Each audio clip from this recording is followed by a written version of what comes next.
It all began at my wife's cousin's engagement party, the kind of family event where laughter feels a bit too loud, and everyone wears the same carefully practiced smiles, pretending their lives are flawless. I drifted through the night mostly unnoticed, not by choice but by circumstance. Sarah, my wife of 5 years, made sure of that. Each time I tried to join her conversations, she brushed me off with that polite, detached smile people use with acquaintances. "Can you grab me another drink?" she'd murmur, already turning back to her friends before I could answer. I told myself she was just caught up in the excitement, but beneath that excuse, something sharp lingered, a quiet hurt that refused to leave. Dinner came and went. She laughed too loudly at her cousin Rachel's jokes, leaned too close when friends teased about who might be next to get married. From across the table, I tried to pretend it didn't bother me, that it was all harmless fun. But deep down, it did. Watching her act as if I were invisible felt like being erased in real time, like I was just another distant relative who'd come for the free food.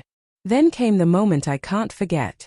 I was at the buffet table, stacking plates, when Rachel, recently divorced and glowing in that reckless, free kind of way, walked up beside me.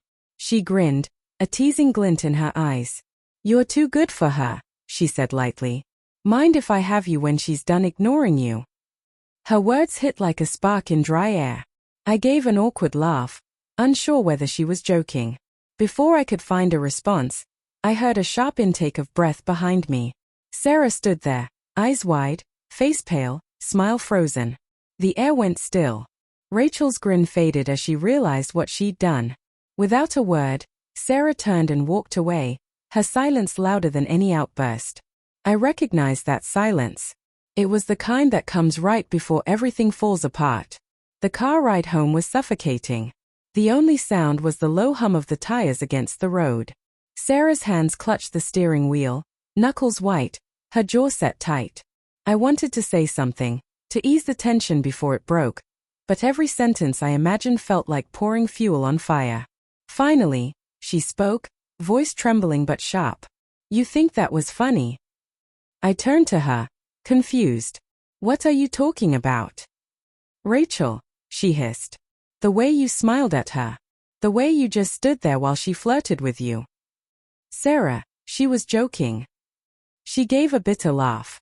"Oh, right. Because every woman jokes about taking someone else's husband." I didn't argue.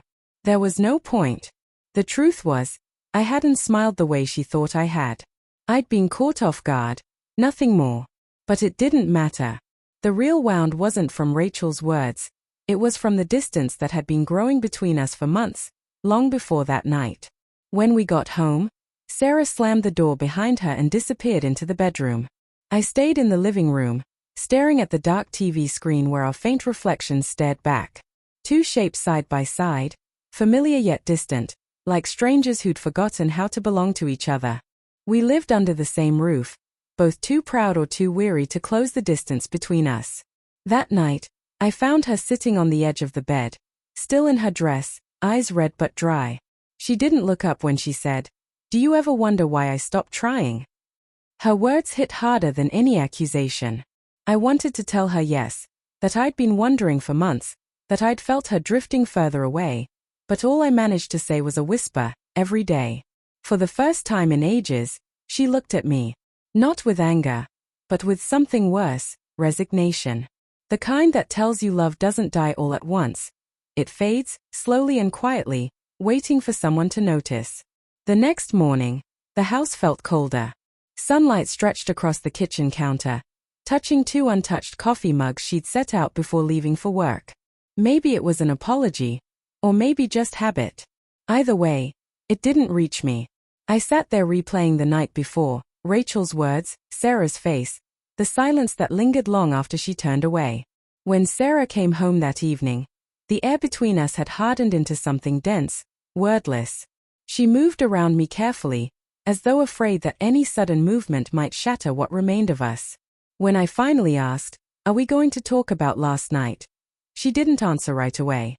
She exhaled and said, "There's nothing to talk about. You didn't do anything wrong. I just saw something I didn't like." "That wasn't my fault," I said quietly. "I know," she replied. but it reminded me of what I've lost. Her honesty disarmed me. It wasn't anger anymore.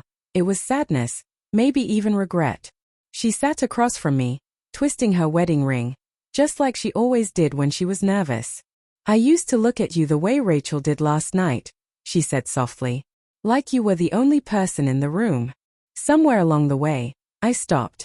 And I hate that she noticed before I did. I didn't know what to say. For months, I'd blamed her distance, her silence, her sharp edges. But sitting there, I realized I'd stopped showing her that I cared, too. I'd let comfort replace effort, routine replace connection, silence replace curiosity. She reached for my hand, uncertain but willing. "Maybe we just forgot how to see each other," she whispered. I nodded.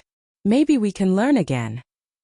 And for the first time in a long while, the heaviness between us lifted, just slightly, but enough.